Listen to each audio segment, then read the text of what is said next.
സർക്കാർ രൂപീകരണ നീക്കങ്ങളുമായി NDA നേതാക്കൾ ഇന്ന് രാഷ്ട്രപതിയെ കാണും. സഖ്യകക്ഷികളുടെ പിന്തുണക്കത്ത് കൈമാറും. നരേന്ദ്രമോദി മൂന്നാമതും പ്രധാനമന്ത്രി പദത്തിലേക്ക്. സത്യപ്രതിജ്ഞ ശനിയാഴ്ച.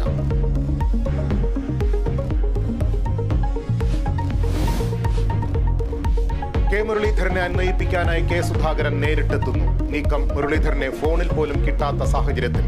രാഹുൽ ഗാന്ധി ഒഴിഞ്ഞാൽ വയനാട്ടിൽ മുരളീധരനെ മത്സരിപ്പിച്ചേക്കും. മുരളീധരനായി ഇടപെട്ട് ലീഗും. പാലക്കാട് രാഹുൽ മാങ്കൂട്ടത്തിലും ചേലക്കരയിൽ രമ്യ ഹരിദാസും പരിഗണനയിൽ.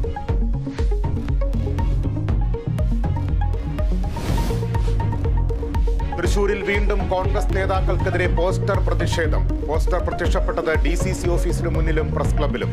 ജില്ലാ നേതാക്കൾക്കെതിരെ പേരെടുത്തു പറഞ്ഞ് കുറ്റപ്പെടുത്തൽ. കോൺഗ്രസ് നേതാക്കൾ ഇടപെട്ട് പോസ്റ്റർ നീക്കം ചെയ്തു.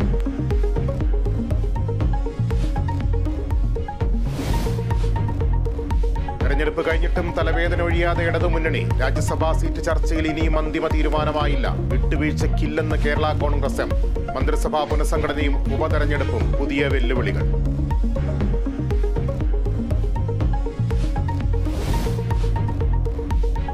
ആലപ്പുഴ മെഡിക്കൽ കോളേജിൽ ചികിത്സാ പിഴവെന്ന ആരോപണം.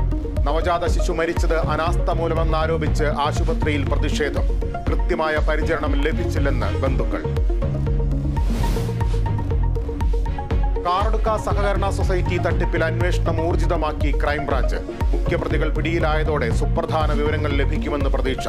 പ്രതികളെ വിശദമായി ചോദ്യം ചെയ്യാൻ അന്വേഷണ സംഘം.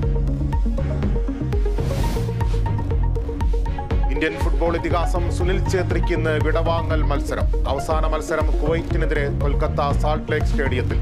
2020 ലോകകപ്പിൽ പാകിസ്ഥാനെ നേരിടാനൊരുങ്ങിയ ടീം ഇന്ത്യ. മത്സരം ഞായറാഴ്ച.